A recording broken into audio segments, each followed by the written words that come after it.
Olá, alunos, tudo bem? Professor Caduco de volta. Alunos, na aula anterior nós aprendemos as providências, certo? Hoje a gente vai aprender a análise primária e na próxima aula a gente vai aprender a análise secundária, certo? Da vítima. Então vamos continuar nossas aulas para a gente conseguir dar o nosso conteúdo todo até antes de acabar esse ano, certo? Aula de educação física, socorros de urgência. Como eu falei, hoje vai ser análise primária. Vou pegar aqui o laser. Nossa análise primária vai ser ABCDR. O que é isso? São os protocolos de análise primária, tá bom? Então, vias respiratórias e coluna cervical, vou passar um por um, tá igual eu fiz na aula passada. Avaliar a respiração, avaliar circulação e hemorragias, avaliar estudo de consciência e a análise geral do corpo, certo? Que eu também vou explicar como será essa análise geral do corpo. Vamos lá. Vamos para a primeira. Vias respiratórias e coluna cervical. O que nós vamos fazer? A primeira coisa que a gente vai tentar perceber é ver se tem alguma coisa obstruindo a respiração da pessoa, da vítima, certo? Pode ter alguma coisa, né, que a pessoa às vezes engoliu, certo? Então, a primeira coisa que a gente vai ver é analisar ver se a pessoa está respirando. Como a gente analisa isso? Celular, certo? A gente vai aproximar o celular do nariz da pessoa e caso não vai aparecer claro na câmera. E caso depois que ela respirar, imediatamente a gente vai olhar para a área que ela estava respirando. Vai ficar meio embaçado, igual fica no espelho de banheiro. Então por aí a gente pode ver se a pessoa está respirando, certo? Se tem alguma coisa obstruindo a respiração dela ou não, tá? E coluna cervical. Coluna cervical é atrás do pescoço, tá bom? Ela atrás do pescoço, a gente tem que evitar movimento com ela. Num determinado acidente, né, que possa acontecer. Então, o menor movimento possível seria legal no momento desse, quando a gente estiver analisando, né, a respiração, tá bom? Vou colocar aqui, figurinha, certo? A coluna cervical seria essa, certo? Pescoço. E aqui, um paciente deitado, a gente vai observar, igual eu falei, botando o celular aqui, próximo ao nariz ou então próximo à boca. Próximo ao nariz é mais garantido. Essa pessoa está respirando, tá bom? Avaliar respiração. Completa um pouquinho que eu falei na primeira. Como nós vamos também observar se a pessoa está respirando?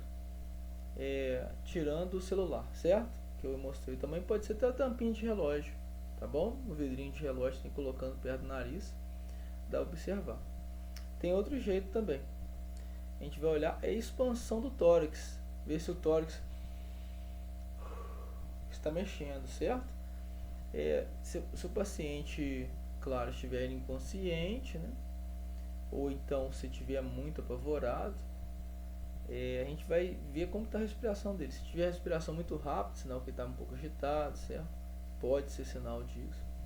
Ou se tiver uma respiração um pouco mais lenta, certo? É sinal que pode ter tido alguma coisa mais grave internamente, tá bom? Isso tudo depende muito. É só pra gente observar mesmo, tá? Passar para o próximo. Avaliar circulação e hemorragias. Aqui já entra mais a ação, não a observação, certo? Vou botar o sistema circulatório aqui do tórax, só para vocês terem uma ideia. O que a gente vai fazer, como que a gente vai avaliar a circulação? Lembra?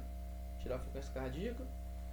Já dei aulazinha para vocês. Ó, 2 dedinhos e colocar a mão aqui no punho, certo? Para sentir o pulso.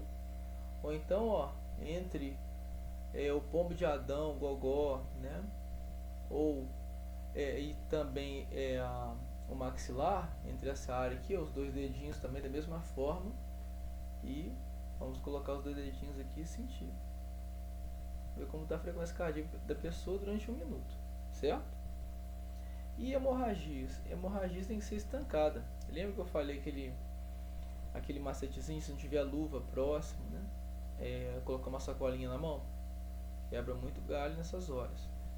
Então, coloca uma blusa, certo? Se não tiver gás na hora, ou alguma outra coisa, né, que seja o mais limpa possível, né, para infeccionar também a área da pessoa, para estancar o sangramento, certo?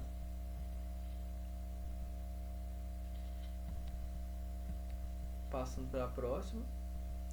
Avaliar estudo de consciência. Como a gente avalia estudo de consciência? Tem um protocolo que chama AVDI, certo? Então o método A seria ver se o paciente está... Vou colocar o paciente primeiro. O primeiro método A seria ver se o paciente está alerta, ou seja, se ele responde a estímulo, pergunta o nome dele, certo? Pergunta onde ele está, tá bom? O V é o estímulo verbal, certo? Aí você pergunta qual o nome dele, pergunta completo, quantos anos ele tem, umas perguntas um pouco mais invasivas do que a primeira etapa, que é o A, para ver se ele está alerta, certo? Se pergunta se ele tem filhos, para ver se ele está consciente ou então começando a entrar no estado de consciência, então um pouco letárgico, sabe? Um pouco sem saber onde está direito. Isso quando as pessoas sofrem um susto muito grande, pode até acontecer. Ou então pode ser também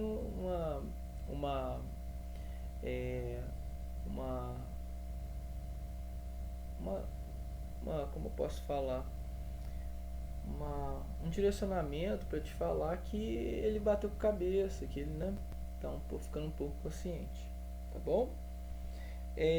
O terceiro vai ser o D, é o AVDI que eu falei, né? O D significa dor, tá bom? Ver se ele está com dor em algum local. Pergunta para ele, ele vai responder. O I vai ver se ele está inconsciente. Como que a gente vai ver se ele está inconsciente? Se ele não responder, certo? Isso é bem tranquilo de ver isso aí, tá bom? Passando para o próximo. A análise geral do corpo. Como nós analisamos o corpo humano para ver o que está acontecendo com ele? A primeira coisa que a gente vai avaliar vai ser os segmentos, certo? Vai ver se os segmentos estão os dois do mesmo tamanho, os dois segmentos da perna, os dois segmentos do braço, certo?